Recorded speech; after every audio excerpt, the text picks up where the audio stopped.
반갑습니다. 역사를 바로 알면 미래가 보인다. 오늘은 세계 최초로 반공주의자였던 이승만에 대해 같이 생각해 보겠습니다. 1894년에서 1895년에 한반도에 전쟁이 일어나게 되는데 그 전쟁이 어떤 전쟁인 줄 아십니까? 그 전쟁은 바로 청일전쟁입니다. 청나라와 일본과의 전쟁인데 일본이 이기죠. 그러면 그 후 10년 뒤 1904년에 한반도에서 일어난 전쟁은 또 어떤 전쟁일까요? 그렇습니다. 러일 전쟁입니다. 이 전쟁에서도 일본이 이깁니다. 러시아는 일본을 피하게 되고 그 여파는 러시아 국내 문제로 영향을 주게 되면서 러시아 내부의 분열로 이어집니다.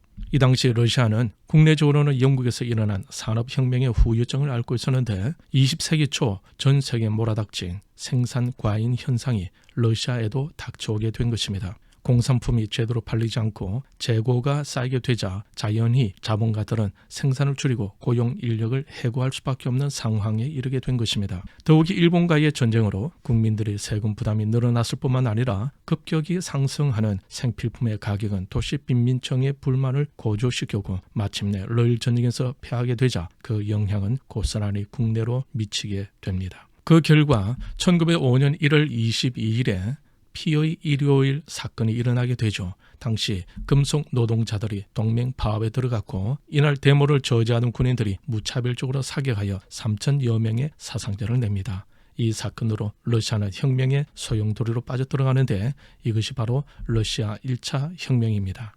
그리고 12년 후 1917년 10월 러시아에서 다시 혁명이 일어나게 되죠. 이 혁명을 볼셰비키 혁명이라고 부릅니다. 그 당시 지배하고 있던 차르 체제, 즉 러시아 황제 체제는 1917년에 이르자 국민들과의 유대 관계가 완전히 붕괴되고 10월 혁명으로 니콜라이 2세는 3월 15일에 퇴위를 선언하고 300년 이상 지속되어 온 로마노프 왕조가 종식을 구하게 됩니다. 볼셰비키와 좌익 사회주의 혁명당원들은 정부 청사와 전신국 및 기타 전략적 요지를 점거함으로써 거의 피 한 방울 흘리지 않고 쿠데타를 성공시키죠. 이러한 러시아의 사회주의 혁명은 세계사에도 영향을 미치게 됩니다.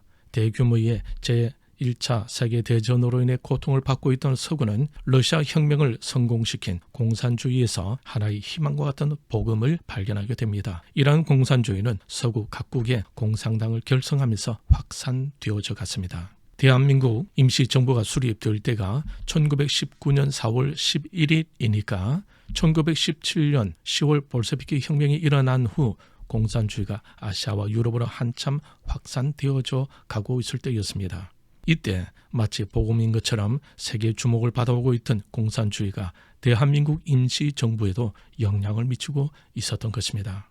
1918년에 이동휘가 중심이 되어 조직한 한국 최초의 사회주의 정당이었던 한인사회당은 1920년에 박진순, 박애, 이한영을 모스크바의 대표로 파견합니다. 그때 가지고 갔던 서신은 이렇습니다. 우리는 한국 독립에 대한 레닌 각하의 관심에 깊은 존경을 드립니다. 절대적인 정치적 지원과 물질적인 원조를 바랍니다. 자본주의, 제국주의 세력과 맞서 투쟁하는 각하가 승리하리라고 굳게 확신합니다. 그리고 그들은 소련 공산당으로부터 60만 루벌의 지원금을 받아 돌아왔습니다. 돌아온 이들과 이동휘, 김립 등 상해의 공산혁명 간부들은 1920년 9월 15일에 한인공산당을 조직합니다. 이처럼 임시정부 내에서도 소련의 지원을 받은 공산주의자들이 생겨나게 된 것입니다. 그러자 1920년 임시정부에서는 임시정부 대통령 이승만과 공산주의자였던 국무총리 이동희 간에 정면 대결이 벌어졌습니다. 이승만은 소련과의 협력은 조국을 공산주의의 노예로 만들게 될 것이라며 끝까지 반대했습니다. 1917년 러시아에서 공산주의 혁명이 일어났을 때 전 세계의 지식인들은 박수갈채를 보내었습니다. 국민들을 노예로 삼아 억누르며 절대 권력을 휘두르던 러시아의 황제를 물리치고 노동자와 농민의 나라를 건설하겠다는 혁명에 찬사를 보내고 있었습니다. 세계가 다 공산주의에 매료되고 있을 때 이승만은 공산주의를 반대하였던 것입니다. 이승만은 세계의 대세와는 다르게 거꾸로 흐르고 있었던 것입니다. 이승만은 왜 공산주의를 그토록 반대하였을까요? 그 이유에 대해서 이호 목사는 이승만의 견해를 이렇게 기록하고 있습니다. 공산주의는 원래 자유롭게 되기를 원하는 인간 본성을 거역해가며 국민을 지배하려는 사상체계다라는 것입니다. 이승만의 이러한 공산주의를 따르는 정치는 반드시 실패할 것이라고 장담했습니다. 이승만은 세계의 주요 지도자들 가운데 가장 먼저 공산주의 정체를 파악한 사람이었습니다. 이호 목사는 다음 같은 질문을 던집니다. 이승만은 어떻게 그토록 일찍 공산주의를 꿰뚫어 보고 그토록 강경하게 반대할 수 있었을까 하고 말입니다. 그것에 대해서 다음같이 기록하고 있습니다. 이승만 연구가들의 대답은 한결같아. 손세일, 조갑제, 김길자의 견해가 같아. 그것은 이승만이 철저한 기독교인이었기 때문이다. 1923년 이승만은 논설 공산당의 당부당을 집필했습니다.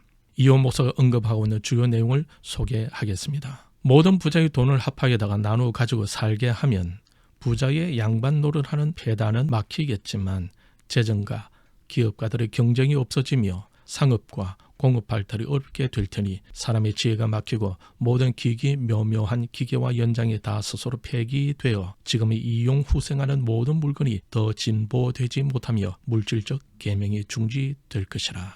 이승만은 공산주의가 평등을 주장하는 것은 부자의 양반 노릇하는 폐단은 막을 수 있다는 장점에 대해서는 인정은 합니다. 하지만 사유재산 제도가 폐지되고 평등해지면 열심히 일하는 사람이 없어지리라고 지적한 것입니다. 일을 하든 안 하든 똑같이 나누어 갖는다면 누가 구태여 고생해 가면서 일하겠느냐 이 말입니다. 똑같이 평등하게 만들면 일도 안 하게 되고 경쟁도 시들해져서 결국 인간 능력은 충분히 발휘되지 못한다는 것이죠. 그런 세월이 모이고 쌓이면 인간 개발이 중단되는 엄청난 사태가 닥친다고 이승만은 얘기했던 것입니다. 결국 공산주의 체제에서는 기술 혁신이 발달하지 못한다라는 뜻입니다.